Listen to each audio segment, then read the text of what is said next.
I mean, is Cooper Rush worth 2.5 points? I would hope Quinn Ewers put up a decent stat line against Arizona State. If he didn't, we have a real problem. You can say the same thing about Creighton. Okay, they had the one good game against Kansas at home.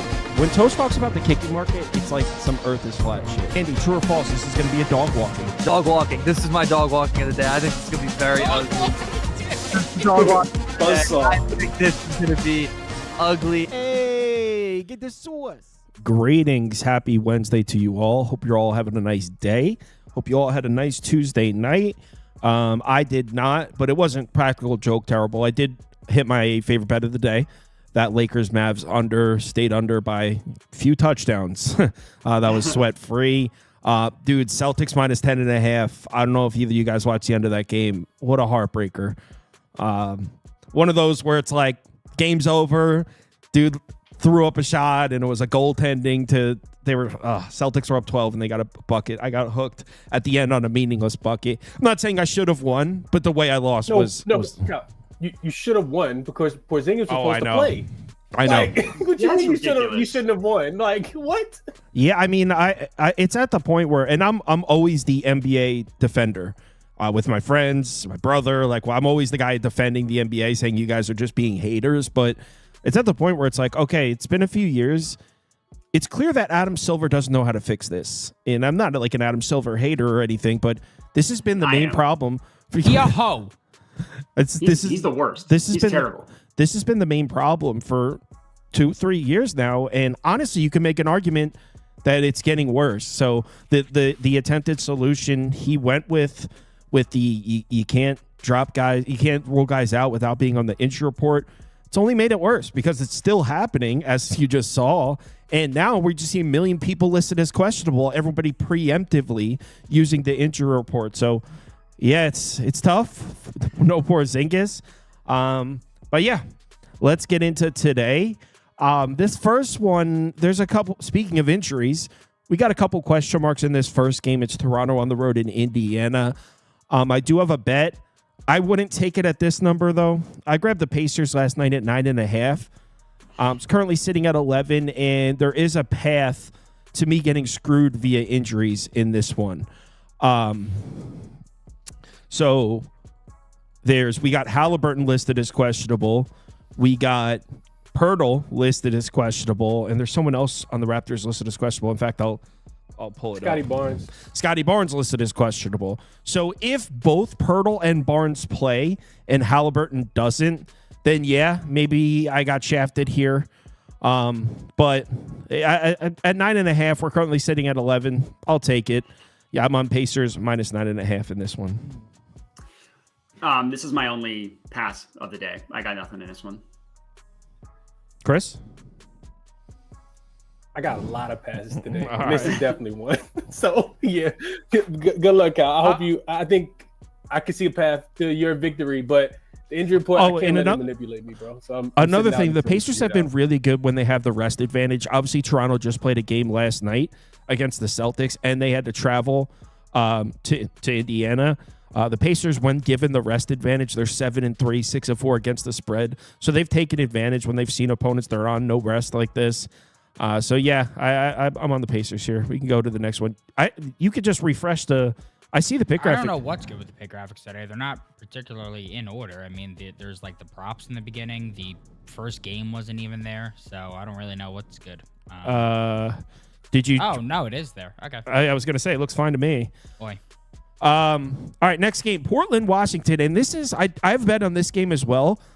I don't think I'm seeing this one clearly because I thought the line was going to drop. I don't really understand. I'm on Washington +6, and I bet it, and it dropped down to 5.5 last night, and I was like, nice. Then I woke up, and now it's mostly at 6.5. So I don't know if I would tail me on this one. Apparently I'm not seeing something. I don't see how you can count on the Portland defense to make stops here. I mean, they're like 26th in the NBA in points per game allowed via transition. The Wizards love to run. They also really struggle against the pick and roll. The Wizards run a lot of pick and rolls. On the road, too. I mean, in my opinion, the recent Portland numbers are just being skewed by that 50-point win they had over the Hornets. They had a blowout win over Charlotte. If you take out that game, Portland's been pretty bad. recently. So the idea of laying 6 points on the road, especially to a team that can't stop covering. What are the Wizards, like 2-8? I'm sorry, 8-2 against the spread in their last 10. Washington can't stop covering the number. So I don't really, I'm not going to say I don't understand the line. I have this one at Portland -3. I don't understand how it's being bet up. So sharps like Portland here, I don't really get it. But I was wrong yesterday. Sharps came in on the Suns late, and I had a small bet on Memphis, and they were right, obviously. That game went to overtime. So, like I said, my confidence level is a little low here because clearly the market disagrees with me. I thought Washington +6 was a great bet when I placed it. We'll see. Go ahead, Beaver. All right. As I've told you all before many a times, we're yet to win a ladder this season. Every ladder in my home is broken. All we do is slide down chutes. But I can't live in fear. I mean, one day we're going to have to win a ladder play, and I think that day is today. So what we're going to do is we're going to ride with the young buck here. We're riding with Donovan Clingan, the rookie, and we're going to take the rebound ladder. I took over 10.5 as main line at -120 for a full unit. I put 0.75 units on the 12+ rebounds, and then I put 0.5 on the 13+ here. Yeah, I am all in on this guy to go apeshit on the glass here today. And here's the main reason why. Wizards have allowed the most rebounds per game to centers the last 30 games. If you take out the Brooklyn Nets centers, the elite rebounding duo of Nick Claxton and Day'Ron Sharpe, we've now seen the last 8 of 9 non-Nets centers versus Washington clear their mark. And these guys are absolutely smashing their individual lines. I mean, we're talking about an average over of about 2.5 rebounds over their individual lines. So they're just annihilating them. And meanwhile, we've got Donovan Clingan here, who's been a monster on the glass when both Ayton and Williams are out. I mean, with just merely 16+ minutes without those guys on the floor this season, he's 5-2 to 12+ rebounds, 4-3 to 13+ rebounds, averaging 13.1 rebounds per game. And then if you look at 20+ minutes, 4-1 to 12+ rebounds, and he's hit 13+ his last 3 or 4, cashing all 3 of our legs here. The dude had 26 rebound chances his last game. I just think that there's going to be a ton of opportunity here. The one thing I will note is that the Wizards' pace is dropping a little bit as we're seeing the season go on, but the Blazers' pace right now is starting to go through the roof, so I think that makes up for that. It's without Ayton. They work fast without Ayton. So I think that at the current numbers we're getting here, that I'm going to go with Clingan to get active on the boards. Clingan did screw me earlier this season against the Charlotte Hornets, but that was in the points department. They have no interest in passing this guy the ball, so I have no interest in any points, rebounds, and assists, but in terms of the rebounds, let's get active tonight, Clingy. Chris, Modi? I'm on that same exact play. Okay. Clingan rebounds. You could just, copy and paste everything Beaver said. Cool. Chris? I want to be on Washington with you, Kyle. I just don't want to put my money on it. I think they are the right side. Like, I don't want to be laying points with Portland. I watched the Wizards take out money the other day, Kyle, because I ended up going I had a small bet on Washington on Brooklyn the other day. And I mean, you just kind of see like a little bit of fire in this Washington team with Marcus Smart being out there, Chris Middleton, kind of that's what I'm saying, changing the energy a little bit. So I do think you're on the right side, Kyle. The only thing that scares me just like a tad bit is how much Washington turns the ball over. Like, dude, they still are number 1 in turnover rate. In Portland, defensively, I mean, they're forcing turnovers. 5th in turnover rate, 5th in effective field goal percentage for their opponent, 7th defensively last 5 games. But I'm not afraid. I guess I should go ahead and take the points. But I didn't do it. I do think you're on the right side, Kyle. Yeah, I mean, you got one team where if you've been betting them, you're crushing it. Betting the Wizards has been free money, and betting Portland, you've been taking L's. I mean, they had that one game against Charlotte. Other than that, I think they're 1-4 against the spread of their last 5. So I really don't know how you lay 6 points on the road without Ayton, personally. And I mean, Charlotte Hornets have now lost 3 straight games by they look terrible. Plus points. I mean, Jesus Christ. So they look terrible. All right, next game. Philadelphia, New York. Man, I don't know. I'm not laying 10 points with the Knicks. They're not playing any defense right now. They have played a tough schedule. Actually, I think the Knicks are 2nd in the NBA in strength of schedule in their last 10 games. So you can point the fact, like, hey, the Knicks have gone through the gauntlet in terms of a tough schedule, which, okay, is understandable. But still, I mean, the defense is inexcusably bad. So you also can't completely let them off the hook either. So, I mean, I can't lay 10 points with a team that's playing shoddy defense. But at the same time, I mean, how do you place a bet on the Philadelphia 76ers right now and still look yourself in the mirror. Dude, this team sucks. They're 0-8 straight up, 0-8 against the spread in the last 8. I don't know. The only path I see to the Sixers making this competitive is Maxey has to go absolutely nuclear, which is possible, of course. But I don't know where the other points are coming from Philly. Paul George, isolation player against the Knicks. If there's one area you can count on the Knicks defense, it's against wing isolation scorers. They got Anunoby, they got Mikal Bridges, they got Josh Hart. They have defenders on the perimeter out there on the wing with a lot of length, very good defenders. So an isolation scorer like Paul George on the wing, it's not somebody I worry about as a Knicks fan. But Tyrese Maxey, on the other hand, that's how the Sixers compete in this game if Maxey goes nuclear, which is possible. So I guess you put a gun to my head, I'd say over. But, man, I don't know. I don't have a bet on this game. Well, I don't know if you heard, but Paul George is not podcasting for the rest of the regular season. So yeah, he waited. Yeah, I saw that. He waited till there's 7. Oh, word! I did not hear that. Yeah, why? Did it come up? He said, and I quote, "I'm not podcasting the rest of the season. I'm focusing on a championship." And it's he waited. If you guys felt an earthquake on the East Coast, it was New York and Boston shaking in their boots, knowing that Paul George is no longer podcasting, because they're terrified to see what that's going to look like now that he's not podcasting. And I gotta say, as a Sixers fan, I just don't stand for players not playing. I just don't stand for it. Everybody should play basketball. As a Sixers fan, I feel like I'm in my right to say that. Mm-hmm. Anyways, I took Maxey points. You kind of made my argument for me. The Knicks are good in isolation. They're terrible guarding the pick and roll. Like, they literally are the worst team in the NBA guarding the pick and roll ball handler. And like, there's a stink on the Sixers. I understand that. They've lost 8 straight games. Maxey himself hasn't been that bad. Like, last game was terrible. The whole team sucked. I mean, he scored like 13 points. He didn't do anything. He played like 20 minutes. The game before that, he scored 31 points against the Nets, who don't give up anything to the pick and roll ball handler. And you look at the last 19 games that Maxey's played without Joel Embiid, who, I mean, may never see Embiid again. He scored 30 points in 11 of those 19 games. He's averaging over 31 points per game. And 7 of the 8 games he did not score 30, he scored between 27 and 29. So he's getting close. He's getting right there. Included in that stretch of 19 games is a game against the Knicks where he scored 33 points. And he didn't really shoot well from deep in that game either. As I mentioned, the Knicks give up the most points per game to pick and roll ball handlers. That's where the majority of Maxey's points come from. Next up is transition. They give up the 9th most points per game via transition. So I think Maxey, and I think like it's a good buy low spot. I mean, I'm not taking the Sixers to cover, but someone like Maxey at least does show some pride, and he has this entire season. So I think that he at least is going to have a good game. You just have to hope it stays relatively close so he plays into the 4th quarter. But Maxey 30 plus points is what I took, and you can right now get that at plus 115 at Bet365.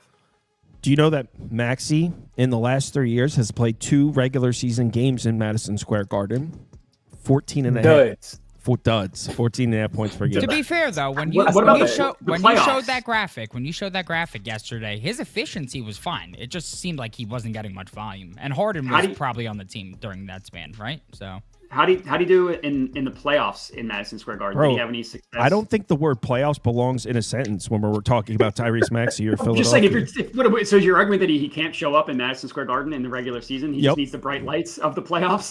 That's my argument, yeah. Yeah, okay. Listen, I may have to agree with Kyle here. Listen, we're going to talk about a real basketball player. This is Quentin Grimes. May I introduce him to you? We're getting him in a bit of a buy low spot here. He's coming off a game where he left against the Bulls due to some knee soreness. It was a blowout. I mean, Coach Nurse just didn't want to roll him back out there. He said, we need you for the next game here because we're going into New York and we're winning this ball game. We're going to need you to carry the squad. And I like him to go off here, both in the points and rebounds department. We've now seen his role grow as a starter with the Sixers. There's no Embiid, Gordon, Yabusele to compete with for usage and rebounds. And if you look at the last 5 healthy games, 5-0 to the over, he's averaging 24 points and rebounds, 35 minutes per game, a 20% usage rate, and 10 rebound chances per game. And the rebound chances are really important here because if you look, with 8+ chances, he's over his last 16 to 20. With 30+ minutes, he's over 10 of 11 games, averaging 23 points and rebounds per game. So already seeing a ton of value here. Also, the Knicks, for some reason, just do not guard the shooting guard position well at all. We've now seen the last 7 to 9 to face them go over their marks. You look at the last 7 games, this is a Knicks team that's allowed the 7th most points per game, 5th most rebounds per game to the shooting guard position. And what I really love in terms of this matchup for Grimes is that as a 76er, 75% of his shots are coming either at the rim or from the above the break 3. If you look at the Knicks defense right now, which may I mind you, dead last in defensive rating over the last 10 games, their 2 glaring weaknesses are defending the rim and defending the above the break 3. So I think there's going to be a ton of volume from Grimes tonight. I think he's going to be motivated to get those boards. And on top of that, we've already seen him cash both previous times he's faced this Knicks team before. So I really like the value on Grimes here. If you're getting it at 17.5, I would still bet the 1.5 units I did when I got it at the 16.5. Still think there's plenty of meat on the bone in terms of value here. So Quentin Grimes over 16.5 points plus rebounds. Next. Oh, wait, Chris. Yeah, Chris, you didn't have anything, right? Oh, shit. Yeah, Chris, my bad. Nah, I don't have anything. If Cat gets ruled in, though, I think this is for the Knicks. I think the Sixers are chicken noodle soup. Okay. I think this is exactly what the doctor ordered up. I think they can absolutely tear this version of the 70. I mean, when you lose by 30 plus to the Bulls, and the Knicks are coming off, like Cal mentioned, like a very strong strength of schedule, back-to-back losses to the 2 best teams in the Eastern Conference. This is what you need right here. That's like going through, like the flu, and then right after the flu, you get pneumonia. And then right after you get both of those, like, this is what you want after you've been through really hard times, is you want the Philadelphia 76ers. So I would be laying the points here. I know that their defense sucks, but so does the Philadelphia offense. That's like has a 103 offensive rating over the last 5 or 6 games.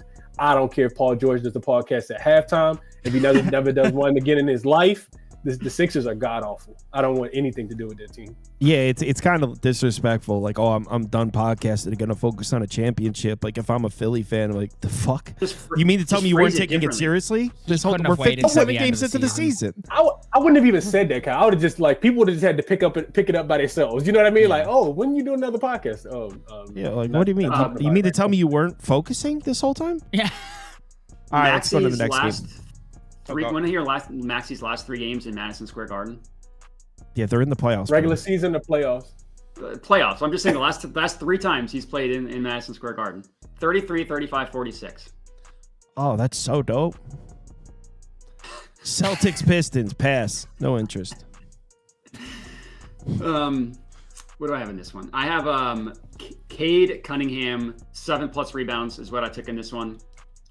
His main line was like either a super juiced over 5.5 or 7+ for +145. Obviously, everybody that knows me knows I opted for the plus money play. Right now, that's +135 at DraftKings, so you can still get a similar price. He's played the Celtics 3 times this year. He's gone over this number in 2 of them. One of the games he did not go over. He had 6 rebounds on 15 rebound chances. We'll gladly take another 15 rebound chances in this one. The Celtics allow the 7th most rebounds just to the guard position in general. It's all because of their shot diet, heavy on 3-pointers, leads to more rebounds to guards. In those 3 games against the Celtics, Cade's averaging 13 rebound chances, 15, 15, and 10 in those 3 games. We'd hope for more than 10 rebound chances, but even if we just look at games in which he's had 10 or more rebound chances, he's had at least 7 rebounds in 19 of 33 games. So like just under a 60% hit rate. Last 2, he's gone over against the Celtics. The one time he missed was one of the first games of the year. And again, he had 15 rebound chances in that game and got 6 of them. So Cade, 7+ rebounds. Chris? Yeah, we can skip it, Kyle. I really want to get to a play here, but I can't with the injury report. Like, I spent way too much time looking at this game last night, all to still not know if Jaylen Brown, who's been added, Porzingis, who missed the game with an illness, Sam Hauser's been downgraded. Like, I really wanted to get there with an under Schroeder is game time decision. Fontecchio has been ruled out. Like, it's just a lot of moving parts. But I really wanted to get there with an under. I think Boston can lock up this Detroit offense, and they also get back in transition. They play a lot slower. Boston on the second leg of back-to-backs are under-type games.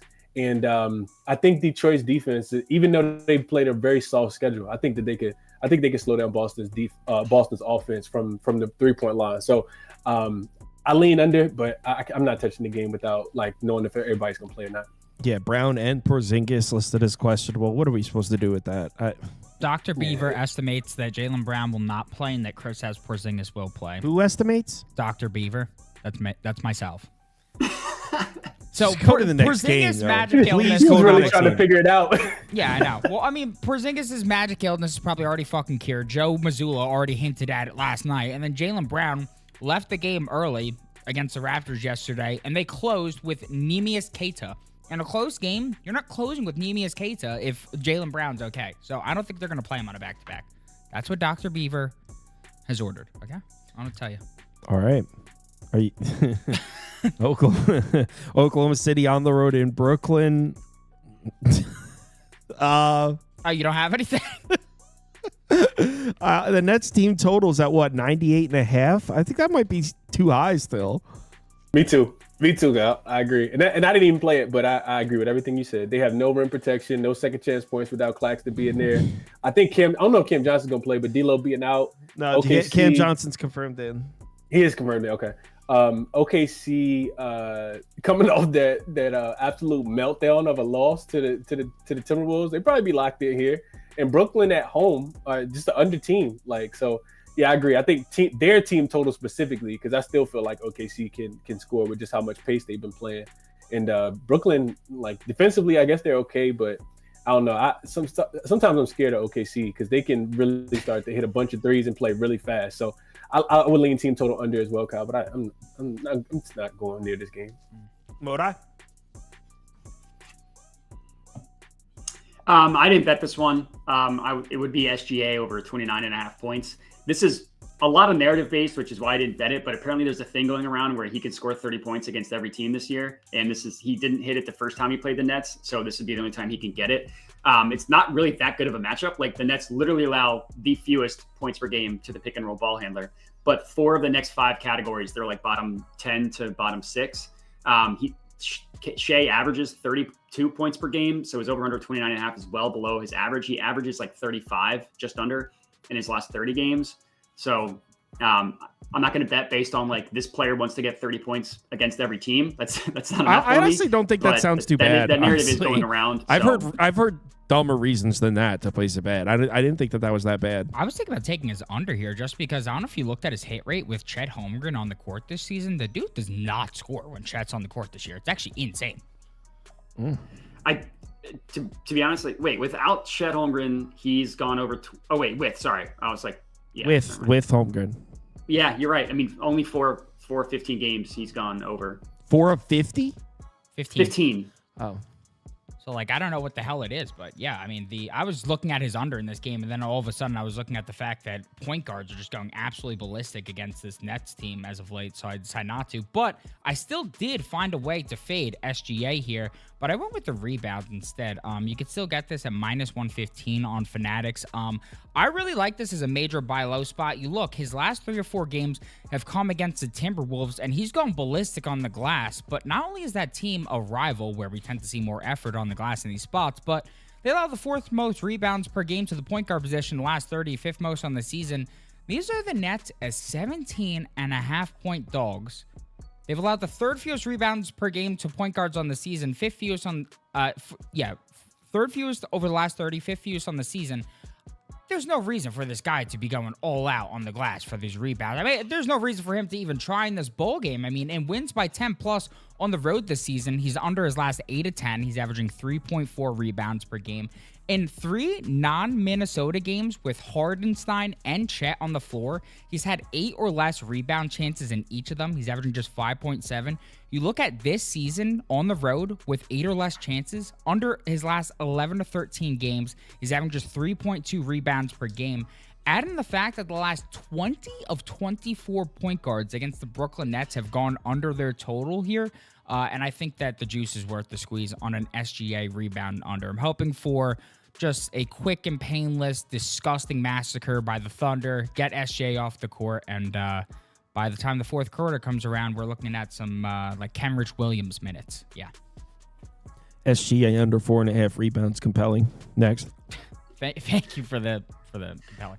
I just let you guys know, Jared needs a good parlay for tonight. His wife's threatening to leave him for his boss. So just if we could give Jared I think that's the guy who always drops that joke. He always talks about his wife banging his boss banging his wife. That used to be Bruce Wayne. So I don't know. Oh, it was Bruce Wayne. Yeah. It wasn't Jared. But yeah, you make a joke too many times. Yeah. I don't know. I need to know, Dr. Beaver, I need to know if Bam Adebayo is playing here.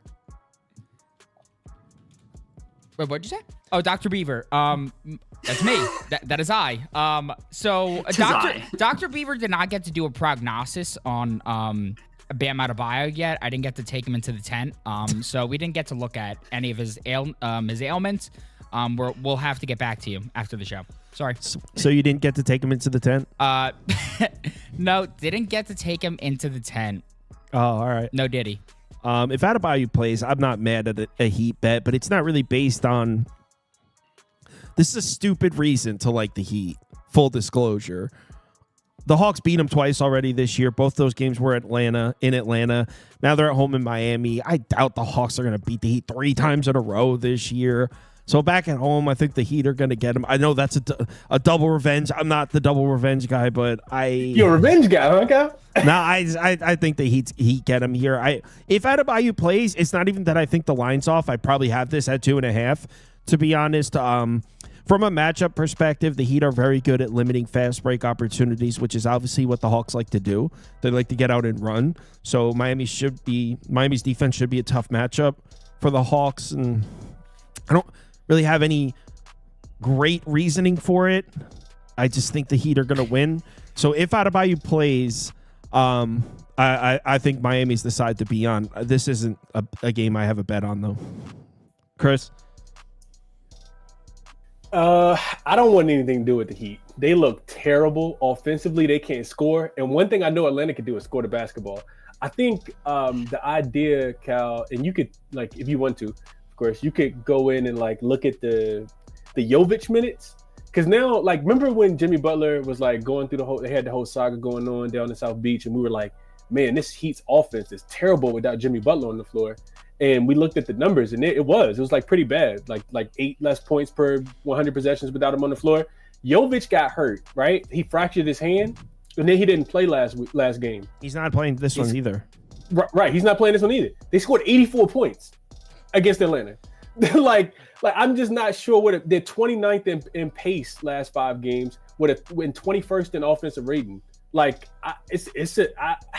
we always talk about not wanting to lay points with Atlanta, Cal. There's another opportunity for us to take points with Atlanta. I don't want anything to do with Miami. I've just been kind of staying away from their games altogether. And to that point, maybe I stay away from the spread and I just take a Miami Heat team total.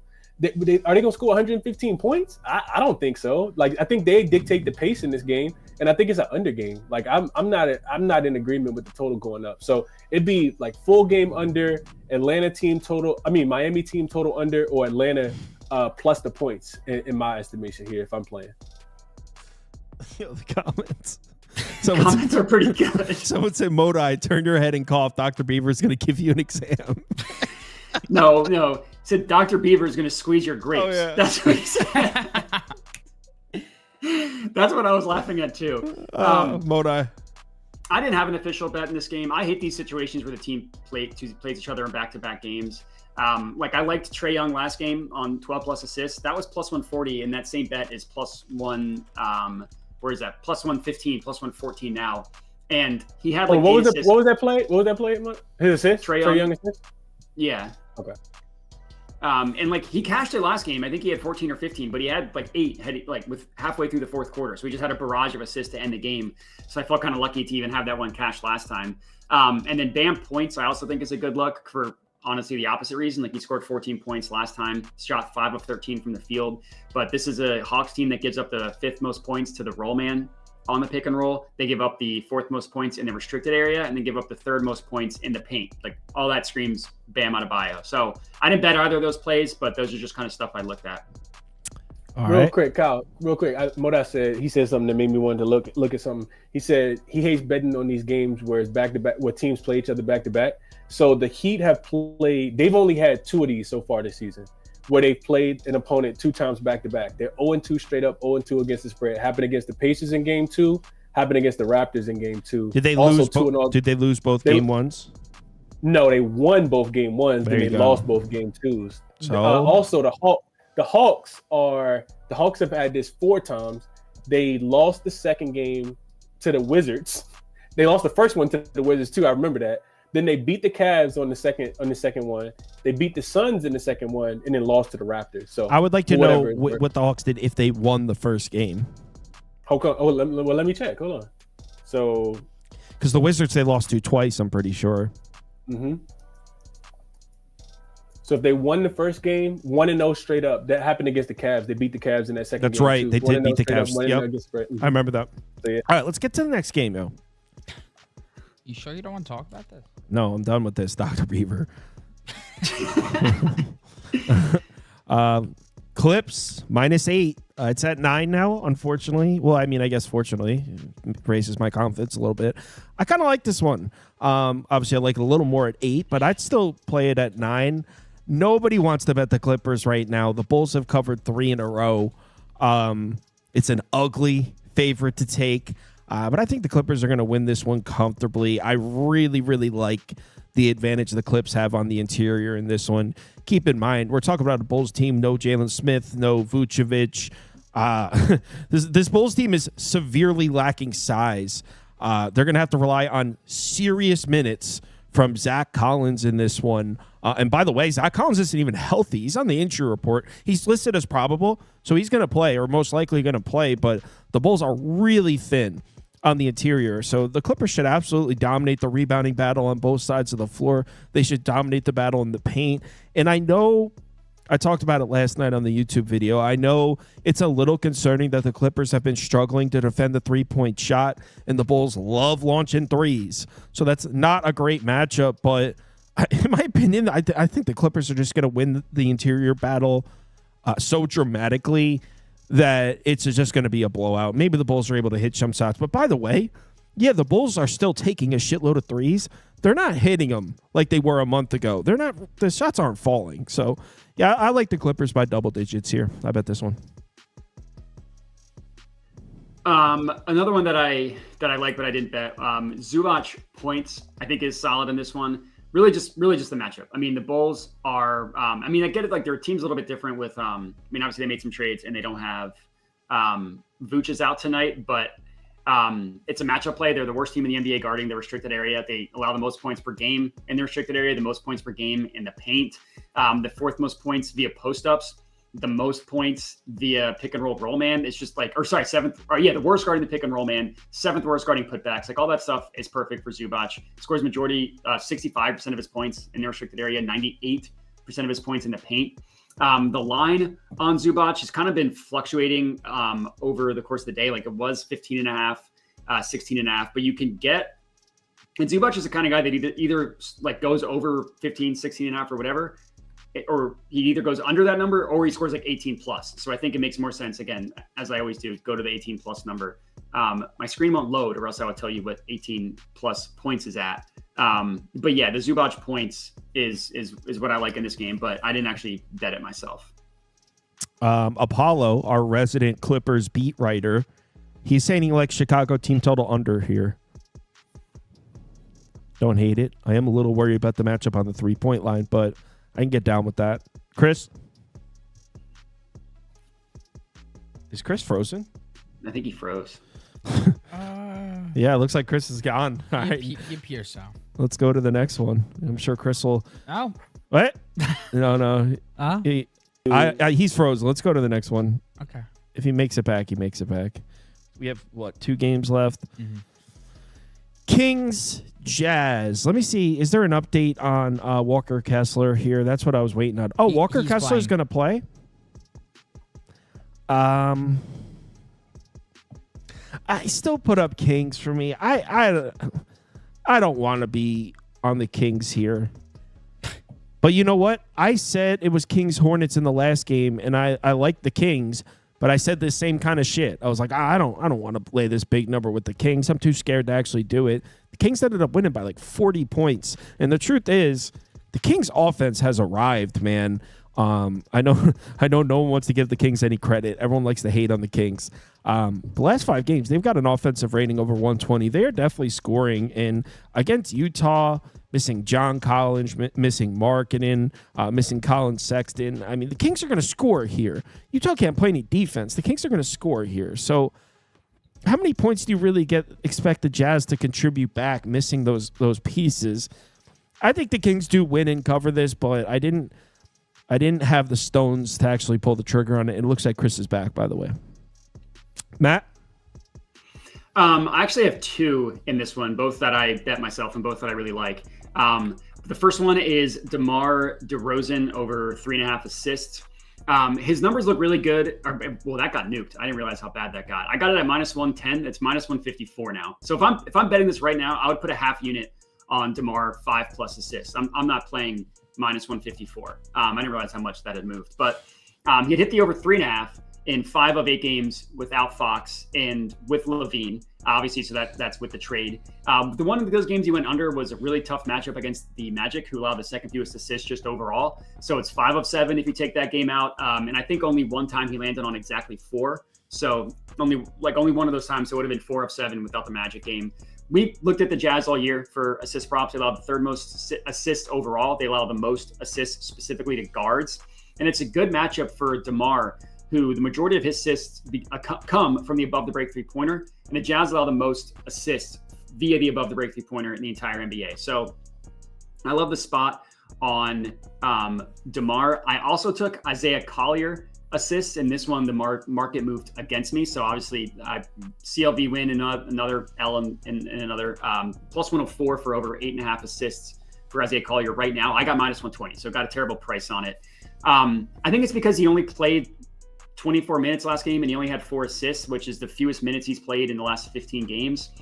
Taking that game out, he's averaged over 30 games in that 15-game stretch. So whatever happened last game is an outlier. Really good matchup against the Kings team that have allowed 12 of the last 15 point guards hit their assist prop over. They allow the 4th most assists to guards. And Collier's played 5 games this year without Colin Sexton and with both Jordan Clarkson and Keontae George. He's gotten at least 9 assists in 5 of those 5 games, all 5. He averages over 10 assists per game and almost 16 potential assists per game. So I like both of them in this one. I don't know, it's so funny, but I like both of them in this one. I don't know what it is. Like, people always break out the Modi jokes when you're on, and they always hit. I always laugh. Someone says up. I haven't seen it. Modi looks like someone who sits in their driveway all day yelling at people to slow down. That's actually a very funny joke, because one of the things I feel the most oldest about is people speeding through a neighborhood. Like, kids play here. What's the matter with you? So that Shipley is 100% correct in that. How about this one? Modi reminds me of a pharmacist who refused to refill my Vicodin prescription. That one I don't really get as much, but by the way, someone said, I don't know where the comment is, but someone brought up that the Jazz, here it is from Top 20 Louisiana, said Utah 5-2 against the spread in their last 7. Oh, last 7 played on a Wednesday. Never mind. Oh, you wanted to bring up that one? That was a good trend to bring up? I didn't read the end of it. Oh, okay, cool. The Utah is 4-1 against the spread in their last 5, but Marketing played in 4 of those 5 games. So with no Marketing, Utah's a little bit different. Chris? Pass. I care less about Utah, and I'm on a Bulls-free diet, so you didn't miss much from me in that last game. I was gonna say, Cal, I can't lay points with the Clippers right now just because they look so bad. But you mentioned Chicago being terrible, especially with the injury to Vucevic. So I was thinking maybe Clippers team total to go over. I think they should be able to score pretty easily in this game. So those are my thoughts on those 2 games. Last NBA game up, then we'll get into some college basketball. Only official bet I got for the whole day, whole slate, Cal. Go first then. So we're going San Antonio team total under 109.5 here. And it's the only thing that I love. So it's the only thing that I bet. You got a Sacramento team playing 5th game in 7 nights. I didn't even know that we were in 5th game in 7 nights territory since the All-Star break. But this is 5th and 7. They have an offensive rating of 105.4 in their last 5 games, which is bottom 3 in the league. Houston should be able to protect the rim and the 3-point line, which is where San Antonio is shooting 73% of their shots over the last 5 games. Of course, there's no Wemby. Houston is top 10 defensively guarding the 3-point line.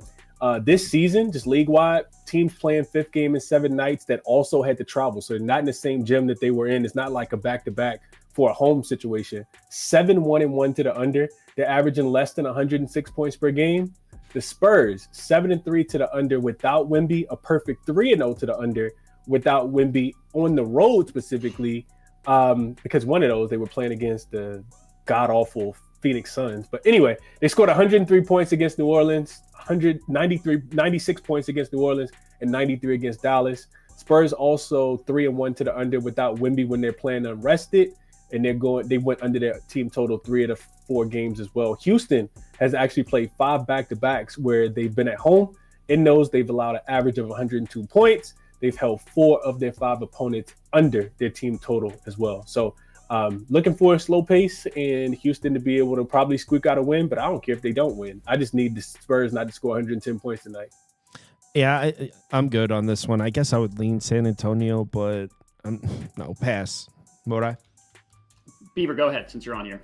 Alrighty, so 1 second. I'm just waiting to load this up real quick. So I'm taking Alperen Sengun over 11.5 rebounds. I took the main line at 10.5 this morning, but it moved to 11.5. I would still play the 11.5 for a half unit. Basically, we're just, I think until the Bucks start to adjust, we're going to keep taking centers against the Spurs team because I don't know what the hell is going on. When Victor Wembanyama's off the court, they just don't know how to rebound a basketball. It's absolutely insane. Just 1 second. Let me get this up, and then we'll talk some numbers real quick. All right, so for a brief period of time in the middle of this season, we started to see like a bit of curtailing to Sengun's minutes. I don't know exactly why. I mean, we saw it with Jabari Smith at one point last season. We saw it with Jalen Green at one point last season, but we're starting to see those minutes creep up again. Last 20 as a whole, 31 minutes per game. But now this is a guy who's played 34 plus minutes his last 5 or 6 healthy games, averaging 35. And he's now hit 18 plus rebound chances in 8 straight tracked games. With 30 plus minutes at home, he's over 11.5 and 50% of his games, averaging 12.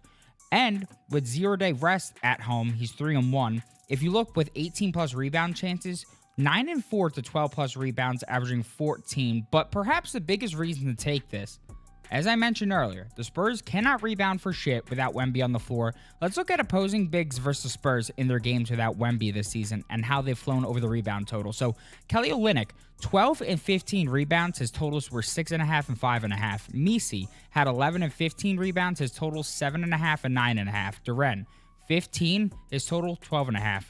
Isaiah Stewart had 8 and 19 minutes. Nick Richards had 6 and 9 minutes the other night. Kel'el Ware had 12 and an 8.5 total. I could truly go on for days. The point is that this is a man who's already bodied his total against the Spurs every time he's gotten minutes. He's cashed both marks their last 4 or 5 matchups with 25 plus minutes, and I think he's going to do so again tonight. Give me the great Turk, Alperen Sengun, to get 12 plus rebounds tonight. All right, Modi, you have a pick for this one, and then we'll get into some college basketball.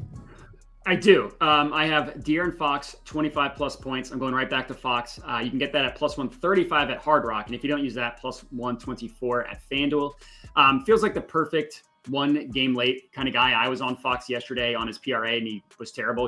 His assists were good. Everything else was not good. He shot 1 of 9 from 3, 6 of 21 from the field. The game before that, he shot 1 of 7 from deep, 3 of 16 from the field. So he shot like 1 of 16 from deep the last 2 games. That's positive aggression, just screams positive aggression. That's kind of that's part of what I'm betting on here, is that him just like naturally shooting better after just 2 disgusting games in a row.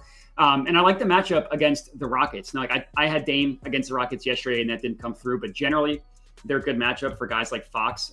According to Props Madness, 7 of 11 guys have hit their point prop over. I guess you should say 7 of 11 with a scoring profile similar to Fox have hit their over.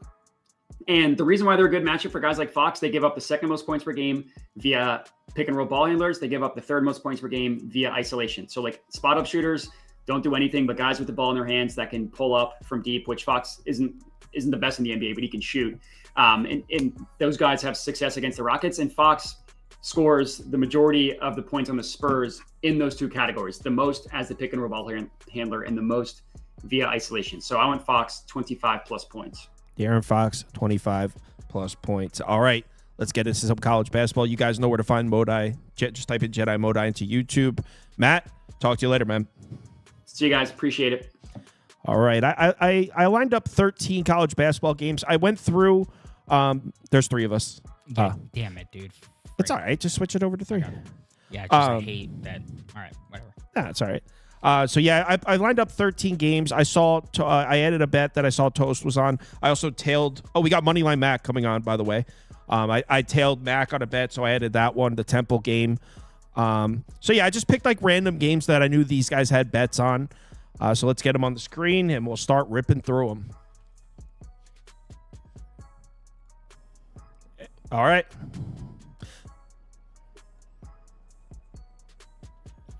Toast, I can't They hear did you not yet. hear you, but I'll repeat what you You said. could hear me. That's all I cared about. Yeah, because the Reds are going to be a goddamn monster this season. I know. I can't wait to throw it into Kyle's face every day.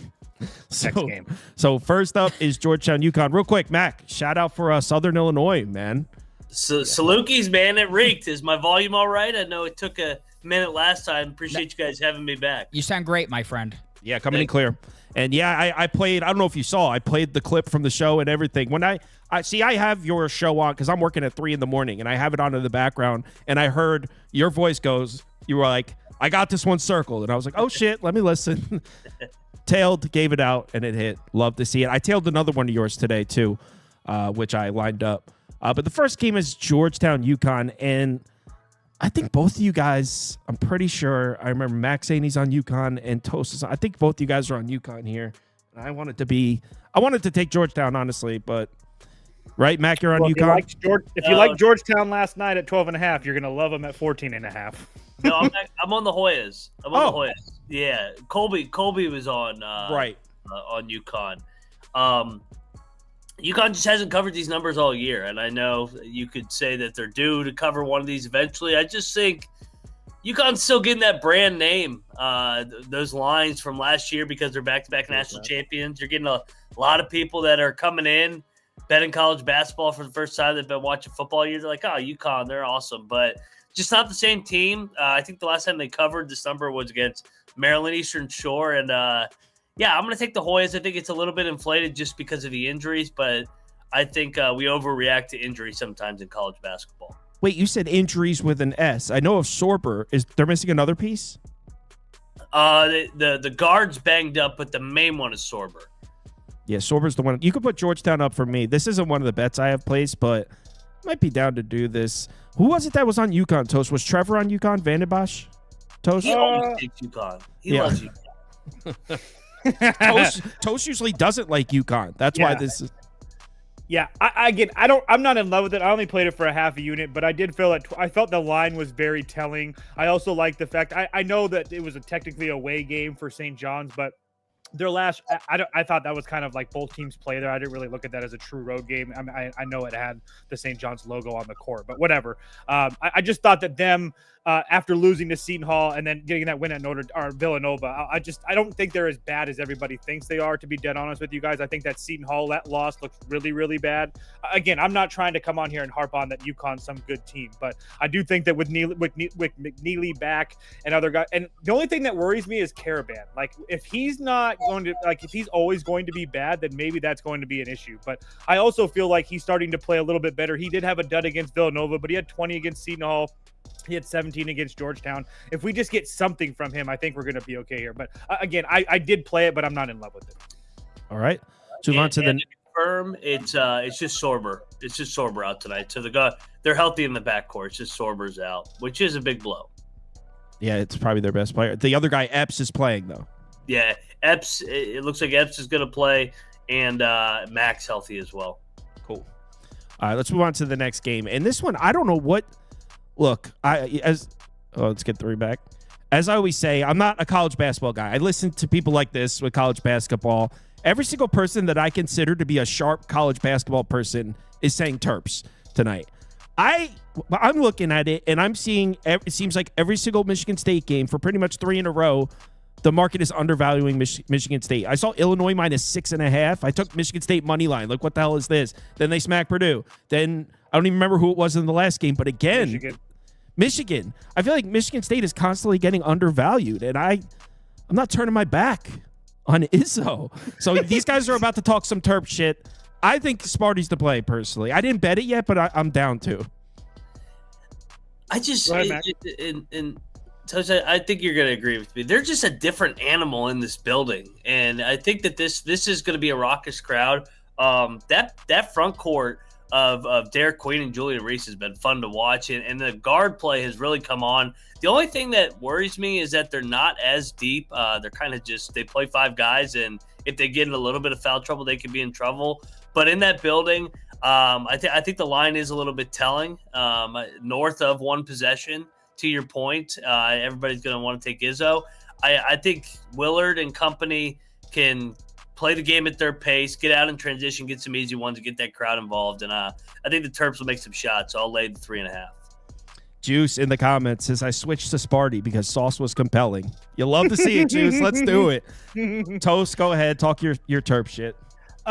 It's not that I'm like, this isn't me necessarily fading Sparty because I feel like they're playing bad or anything like that. I just think it's a kind of a lot to ask them. Again, they were 6-point underdogs against Illinois. They were expected to lose that game, regardless of how we thought about it. And then you go on the road or go back home and then kill Purdue and then kill Michigan. But Michigan, I don't really put too much stock into that. I know that Michigan has played well, but they're such a volatile team with their turnovers and threes that, again, every night is a little bit different with them. So Sparty had their number that night, but now they got to go on the road and play a Maryland team that, I mean, look, not only have they been fantastic at home, you take away, I think that was the Indiana game that they lost, but they're also, I mean, they're 12-5 in the conference. Michigan State's 12-3. If they were to get a win here, I know that they can't just win to win this bet. I did play a -3.5, but if they were to get a win here, that would put them in at least a contention to probably maybe not knock off Michigan State at the top of the conference. So obviously there's only a few games left, so it'd be asking a lot, but I'm just saying that my point being is that I think this is the ultimate get up spot for Maryland and what should be the biggest game left on their schedule. I know that they play Michigan on the road, but here at Michigan with Michigan State at home, I think you're going to see the best you're going to get out of the Terps here. So I haven't really been a believer of the Terps. So this is kind of like one of the first times I've actually laid points with them. So, but yeah, I think this is a great spot for Maryland. I think you guys are crazy. Let's go to the next one. Doubting Sparty. All right, what's next? I bet this one. It actually moved up though. I'm pretty sure I bet it at 12.5 last night. So I guess it's moving against me. I like the way Ole Miss played against them the first time. I know Auburn won, I think about 10 or 11. They covered. It was like sitting at 6.5. So Auburn won and covered in Ole Miss, but Ole Miss played them tough. I think Ole Miss believes they can win this game. So this Auburn at home thing, this the lore with Auburn at home, can't fade Auburn at home. They've covered once at home in like 6 weeks. So I don't know. I think there's just a tax attached to this Auburn at home thing, and the results haven't necessarily reflected that. They lost at home. When's the last? We looked at it last night. I'm pretty sure lost to Florida. They lost to Florida, but I'm pretty sure we looked at it, and Auburn had one game at home where they covered in the last like 5 or 6 weeks. So yeah. They've been limping at your home to your point. But I don't even know if it's really limping. They're just laying ridiculous numbers. Thank you. I just think and I know Duke covered last night, but some of these lines are just getting outrageous with what they have to lay in order to cover. So I'm all over Ole Miss. We saw this when they went to Alabama. Beard is a guy I love backing as a dog because, he's going to be able to coach him up, control the tempo, take advantage of a couple mismatches. So I'll blindly trust Chris Beard here getting 13.5. And I'll take the Rebels. I think this is a 1 to 2 possession game. I'm not saying Ole Miss is going to win outright, but give me 13.5 with Chris Beard. Yeah, yes, please. I actually think this is my biggest college basketball bet of the night right here. I got it at 12.5, but yeah, I like it. I'm with you. Toast? Toast doesn't like it. I just feel like this number is big. I get that they haven't been covering, but I don't know. I guess you could put Ole Miss up for me. I'm very excited to watch this game, but I feel like I'm getting baited into taking Ole Miss with a big plus price, especially at 13.5. So we'll see what happens. But again, I'm just going to sit out and watch this one. As far as the viewers, it's pretty split. I mean, 51% clicked on Ole Miss, 45% click on Auburn. So it's coming in about split. Let's move on to the next one. I do think that Alabama winning last night convincingly does give Auburn just a little bit of a bump. So because they have to keep their foot on the gas. So, Toast, their show is on after ours, and we talked about it, this game, Kansas State, UCF, and I was like, all right, cool. I think I want to bet Kansas State. And then they got to that game, and I was like, all right, cool. They both picked UCF on College Experience. And the line moved towards UCF as well, so. Yeah. there's not a chance in hell I'm laying points with UCF. So you can put Kansas State up for me. I'm not betting it, but there's no chance in hell I lay 4.5, 2.5. It doesn't matter. So, that's what I'm saying. Again, no interest, but yeah, you can put Kansas State up for me. I love UCF here. I think they're a different team at home. Finally got right on Sunday against Utah. Kansas State's limping big time. They're banged up. I mean, Coleman Hawkins is probably going to miss. I think the line is telling you that Coleman Hawkins is not going to play, and he's kind of their glue guy. As big of a pain in the ass as he is, he does get stuff done, making shots and defending. So give me the Shining Knights here to control the tempo, get out in transition down there in the bounce house. All right. I didn't bet this one. But yeah, I UCF, I've had some bad. I've been hurt before with UCF this year. So what's crazy is that UCF wasn't that bad last year, and then they started the year like 500 in conference, and then they just had this like complete downfall, which is crazy. I don't really think they're as bad as their record shows they are, to be honest. Agreed. Next. And the next one is Vanderbilt A&M. Vanderbilt came through for me on Saturday. Or was that Saturday, Toast, when we all had the money line?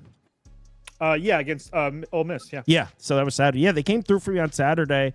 I don't even have – I think on the show last night I said under pass. I really have no idea, to be honest. So whatever you guys want to take it away.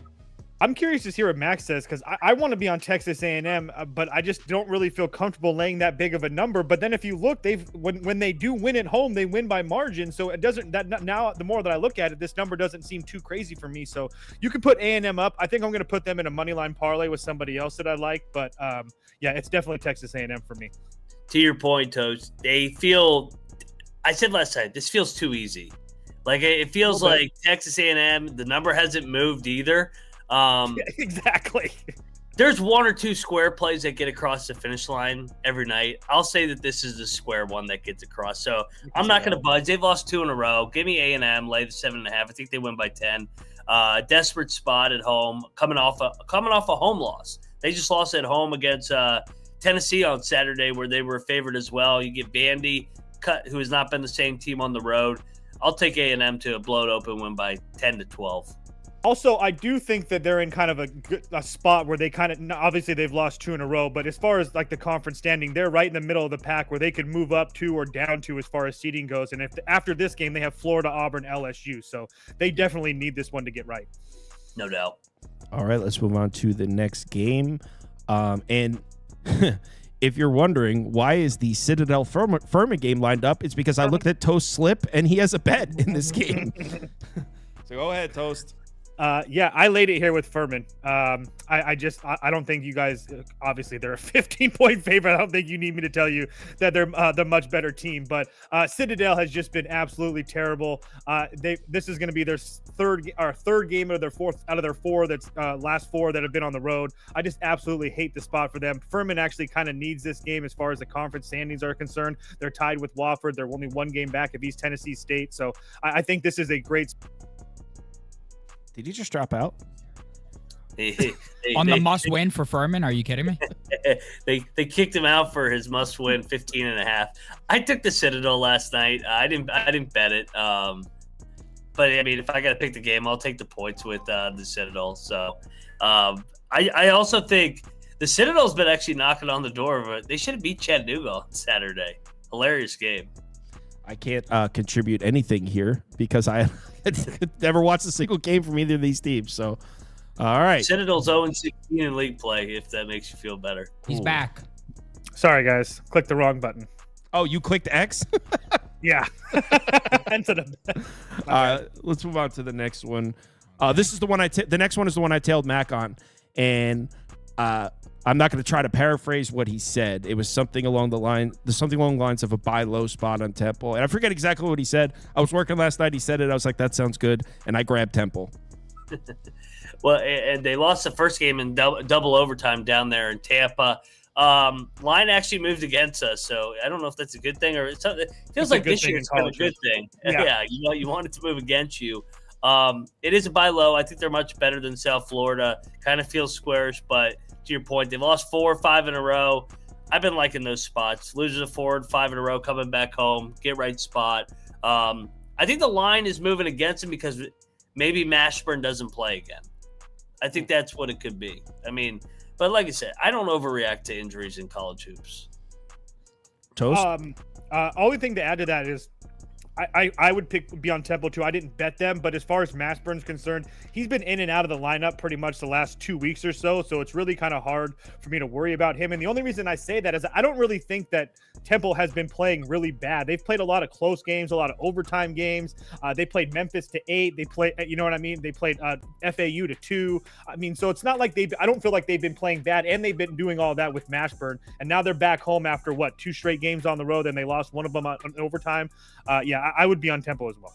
And we got Mr. Vandenbosch in the comments. Temple lost like 6 or 7 straight at home. Revenge off double overtime game. Temple up. So it looks like Trev's with us here on Temple. Next game. Love it. Actually, I might just jump in with you guys. This one felt... You guys were talking about this game last night, and I agreed with everything. We all put Penn State up. I think it feels like too easy, to be honest. Like, how could you lay 2 possessions with Indiana? It sounds good. You could put Penn State up for me. I was too scared to actually pull the trigger on it, though. So, Mac, I know Toast is on Penn State. No question. Well, another trend I like in college hoops is if you lose the first game as a favorite at home and then you return to the place or return the return game, you're a dog. So Penn State was like a 7-point favorite at home when they lost to Indiana the first time outright. Now they're it's kind of flipped. They're 6.5, I think 5.5 in some places, point dog here. And I just think everybody's overreacting to the Purdue win. I mean, Indiana, get up spot, CBS, Purdue, Indiana, Bob Knight chair. We don't even know if that was the fucking Bob Knight. I still can't believe that shit's real. Wait, they really went and grabbed it? That was the thing? You guys weren't joking? No, he was dead serious. The real thing. So, give me the letdown spot. Indiana's been bad as a favorite and with expectations. And if it gets a little tight early, they'll turn on Woodson. We do know that. So give me Penn State, who's fighting for their life, too. I mean, they're fighting for their postseason life here to get in the Big Ten tourney. Yeah, you took the words right out of my mouth. I like this spot for Penn State with a little bit of revenge. I know that they're sitting at the bottom of the Big 12 or the Big 10 conference, but the other teams in front of them, USC, Northwestern, Iowa, Minnesota, all 6-11. Penn State's at, 5-12. So a win here would do them a lot here today. And the other only thing that I can say about Penn State that I like about them is that they have a lot of seniors on their team, that a lot of these players aren't going to be going to the NBA. So I expect them to play hard finishing out the season. We've seen that with the Nebraska game. They followed it up with the Minnesota game. So I think Penn State plays this team close here. Indiana is like Trevor said yesterday, Indiana's off their Super Bowl. So I just really find it hard for them to get up here again. So I played Penn State, and I also sprinkled the money line as well. You could put Penn State up for me. Here, I'm a little worried. Like I said, it kind of feels too easy. I'm reading the comments here. Want to put fake sharp up here. I know you want to. It's not. I'm not saying fake sharp. I'm just saying I'm reading the comments. Penn State. Penn State has the hottest chicks. Nice handicap. Yeah. You know what? Fuck was on that? Second thought, I will bet it. You got me. I will bet it on second thought. Oh, shit. All right. But yeah, Trevor's in here on Penn State. I actually don't see one person in the comments. Is anyone taking Indiana? If you're taking Indiana, let us know in the comments, because I don't think there's one person watching this that is taking Indiana. And that's a little, not that would scare me off completely. It's definitely not what I like to see. So, there we go. I'd be curious what the betting splits look like for this game. I don't really usually look at those, but I'd be curious to see what they look like today. As far as our poll, we have 81 people that voted 60% to 30% in favor of Penn State. Someone goes, I'm on Indiana now. All right, let's move on to the next one. That was funny. Oh, that's good shit. All right, now there's a lot of people. Okay, so the end of the Indiana folks were kind of just being hesitant, not commenting. I get it. What's next? Yo, Toast. We nailed this. Texas plus 4.5. You see that CLV line value, yep. baby? Woo! You're on the horns too, Mac? Yeah, we're screwed. I've had a very system I've stuck to. Rodney Terry with a plus, I'm in. Rodney Terry with a minus, I'm out. Texas plus, say less. Got 4.5 last night. Love it. The same system as the other one. Arkansas won in Austin as like a 5-point underdog. Now they're catching points. And Thero, I think the line moved because Thero's going to be out. I still like Texas. They're both desperate, but Texas headed in the wrong direction. Arkansas seems to be getting crowned like Indiana a little bit over a couple wins. So, yeah, give me Texas. It would not shock me if Arkansas won by like 1 or 2. Some crazy game, but definitely going to take the points here. I'm curious to see what the poll is going to be. I'm seeing people type that they love the Hogs here, though. So I don't think this is as popular of an underdog. Toast, we already know you like Texas. Yeah, you pretty much said it. Rodney Terry with the plus. And I also want to say, I know that Texas has lost their last 2 road games in conference.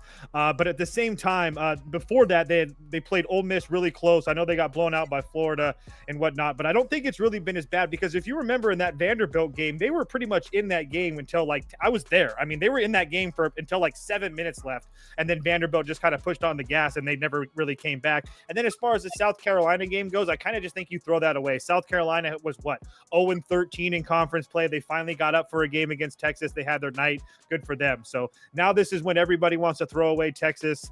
Do I love that we got 2 points of line value? No, but I do really like Texas. I love it. I don't believe in your guys' voodoo witch shit. You're not in the freaking trenches, bro. You don't understand. So by the way, our poll bad. is leaning towards Arkansas. So there's a lot of people betting the Hogs here. Love it. Next game. If you look at the betting splits, it's very, very public on Arkansas. Really? I mean, nobody wants to bet Rodney Terry. This is so true. This line is landing on 2 or 3 tonight. I'm convinced. You talk about this I St. hate John's? Rodney Terry so much. The Texas game. Texas. That game's going to come down to the current number 2.5. But yeah, the number last night feels good, which means we're probably screwed. I like the 4.5. Speaking of weird ass numbers, do either of you guys have the Toast? You said you were thinking about it. Does anyone have the backbone to take Butler at this number? Swear to God, woke up this morning, was feeling good, got my run in. I looked at my phone. I was like, okay, I can get 7.5 with Butler. And I was like, you know what? Just give it a few minutes. I finished my shower, came back. It was back at 6.5. So I passed. But if Mac is in, I'm in on Butler. If somebody else can co-sign with me, I'll do it because I'm like, this line doesn't make sense. Butler's finally playing well. I do think that they match up similarly well with St. John's with their size and rebounding ability. I think they can slow this game down to make St. John's play in the half court, and that would be advantage Butler kind of. It's Butler a pass for me. I'll jump in if Mac does. Yeah, I love Butler. This is actually one of my favorite ones of the night. Okay. St. John's just got super banged up in that game. Did they rule out Kadari Richmond yet? I don't think they're going to. I don't think they have. I don't think that we'll see. Okay.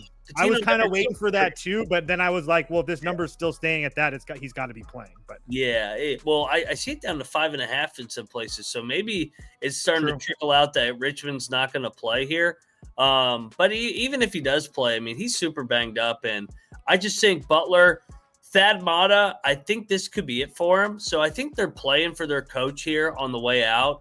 And to your point, I think Butler's way better than their record. They have talent on this team, and they're an older team. So I think that they're going to kind of fool everybody down the stretch into thinking, hey, Butler's actually way better than they were all year. So yeah, give me Butler in the points here.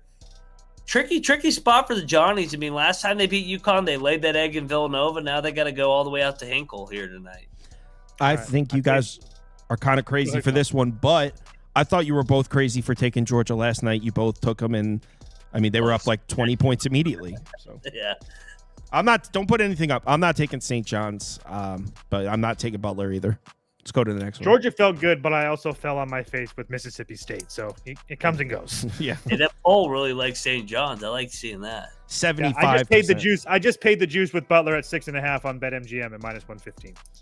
Yeah, as far as the people watching, everyone's clicking St. John's. There's not a lot of brave souls taking Butler out there. But you know what? It was the same thing with Florida, Georgia yesterday. Yeah, the dogs. Yeah, that was impressive. Kentucky, Oklahoma. Where's Vanderbilt? He loves Oklahoma. Speaking of easy money sniper, 135 all the way up to 155 now. What could go wrong? I still think you're on the wrong side. I don't care what the line did. You're on Kentucky? Yeah, I'm curious to hear what Max says because I know that Trevor really likes Oklahoma, and maybe my love for the Avengers is just clouding my judgment here. So Butler and Robinson are going to play, it sounds like. Looks like it. Yeah, so give me Oklahoma. I love fading the team that gets all their guys back. It takes them a game or two, I think, to acclimate them, get the rotations back. They're kind of out of game shape, to be honest. So I like Oklahoma, more desperate team here. I like their guards, and I think that they got out of their funk finally on Saturday. So yeah, I would imagine that Kentucky's a very, very popular take here tonight. Oh yeah, and that thing is not weighed off of 2.5 all day. So yeah, give me Boomer Sooner, and Porter Moser's going to get him to the dance. Let's go. Yeah, you could put Oklahoma up for me as well. I didn't bet it, but I was close, and I think I might. Trevor was very confident about Oklahoma last night. Loved it. So yeah, I'm in. Let's go. 2 games left. Oh, I don't get to give my spiel on Kentucky? We know what it is. Go ahead. All right. It's fine. You're right. Touche. You're the Avengers, you call them. Bunch of bullshit. I'm good, bro. All right. I'm just saying they're very experienced. Why did this line drop? What is... I told you that Arizona State was the side. You laughed. They're going to win. Now the line dropped. And now we both can't play it. So shame on you. I can play it. Forks up. Yeah, I agree. Forks up. 100%. I'll let you go first. But I was laughed at last night when I said this. BYU's going to have a bad shooting night. I think that's what's going to happen. First time cracking the top 25, coming off the Arizona win. They just beat Kansas by about a zillion points. I think this is a sleepy spot. Arizona State too. They have talent. They're just such an up and down team. But I think tonight they're more athletic. They have nothing to lose. They got that K-State. They ended that losing streak the other day, coming back home. I think they play well, and I think that they're going to knock off BYU, to be honest, in Tempe. Weird spot here tonight. That's pretty similar to what Toast and Trevor both said last night. Yeah, I think that BJ Freeman gone is only a plus. I know that he was probably one of their best players, but clearly there was something wrong with them or with him in the lineup. And you saw that with Kansas State. They looked really, really good. And BYU, I think, is you're catching them. I mean, I think the line tells us everything because you have a BYU team that should be at very high as far as that market value goes. I mean, winning 4 straight. I mean, beating Arizona, beating Kansas. Can't remember when they beat Kansas State. Kansas State was a hot basketball team 2 weeks ago. So beating West Virginia, and even a couple weeks ago, West Virginia was a decent basketball team. So again, I just think that BYU has gotten kind of lucky, and a lot of their, especially at home, catching Baylor, they beat in overtime. They got lucky to beat Arizona. They caught Kansas when they're absolutely terrible. I mean, so I just feel like BYU's a little fugazi for me. So yeah, I like Arizona State today. How many teams get the double bye in the Big 12 tournament? 4. So BYU needs this game, man. They're right there. Yep, they do. I'm gonna bet this, man. I don't care what the hell you guys are talking about. BYU. It's going to be a shame when BYU loses this game and Kansas gets up into that 4th double bye spot, isn't it? We'll talk about this at midnight. Performance. All right, let's go out to the last game up. Yeah, I last night on the midnight show I said Ohio State, and I'm not switching teams, but Ohio State just keeps breaking my heart. That kid Mobley, when I first bet against Ohio State and watched that kid play, I was like, this is the best player in the country. And he's just looked like shit since. I gassed him up on the show. I was like, yo, check out this kid Mobley. And he just sucks now. I probably look like an asshole. So I guess Ohio State, I don't have it in me to put any money on it, though. I'm curious to hear what Max says. I like Ohio State too. Ohio State too. I just think that the spot for USC is really, really bad. I know that they're coming off of 3 straight losses, but they were on the East Coast and then they had to travel all the way back home while Ohio State was just sitting there in the same hotel room, just plotting against this USC team. So I have Ohio State here. I didn't actually bet it, but that's the only way I would lean. Yeah, I pretty much almost blindly been taking all these teams on the second leg of the coast to coast trips, especially when the home team is kind of the road team coming back east or west. This Big not Ten, that USC has a home court advantage anyway. The Galen Center is quiet as shit. This whole Big Ten thing is just a scam with this whole coast to coast travel, just weird sleepy environment after sleepy environment, no rivalries. I like the Buckeyes veteran group. They've been disappointing though, dropping that Northwestern game by 30 at home, and then I think it's a nice bounce back for Diebler and company. They need this game like blood to stay on the bubble. The one game that the last time I bet Ohio State was the UCLA game, their last one, and I had plus 6.5. Mac, did you remember the end of that game?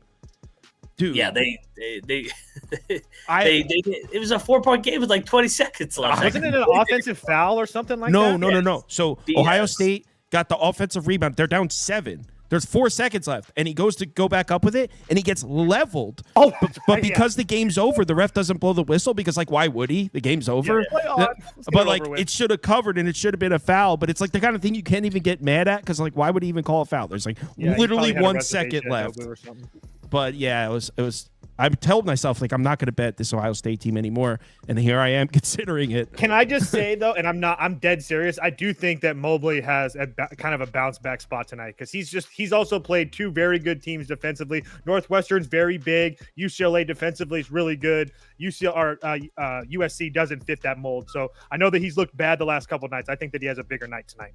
Maybe another thing I like, too, when people say, I'll never bet them again, I write it down, and my co-host Colby, I always bet to the next game because it's always a game after the game. Everybody's like, I'm done with this team. They're dead to me. And then the next game, they always pop up and play. That was kind of me with UConn. Like I had just bet UConn. I told myself I'm not taking points with this team, and now I'm getting 4.5. I'm great. Okay, I'm never done with this team. 12.5. Yep, let's go. I'm good. Like when people have like ban lists, right? Like that's like I'll take all of them. Yeah. All right, clear the board. Mac, in case anyone's watching that doesn't know where to find you, where can they find your stuff? Yeah, go check out the College Experience every night. We go pretty much live right after you guys. I know you guys been shooting midnight every night. Yep. Yeah, so we go live right after you guys, and then I know the Pump Fake Pod guys go right before you guys. So pregame show here in 45 minutes as well. So check us out, and cheers, and appreciate you guys having me on again. Yeah, you'll see me in the comments there. They're on late, and I'm up late. So, yeah, I'll be in the comments. You'll see a lot of the same names from this community over there. It's pretty much the same people over there. So, all right, let's have ourselves a good one. Mac, I'll talk to you tomorrow. Prop Beaver's going to bring his underdog up. I'll talk to you guys later. All right. All right, folks. I know you all been waiting. Yeah, Prop Beaver's bringing an underdog up for those of you that want to hear it. Doctor's orders. Everybody has to tell. All right, so we got Quentin Grimes higher than 21.5 PRAs. Didn't have the PR.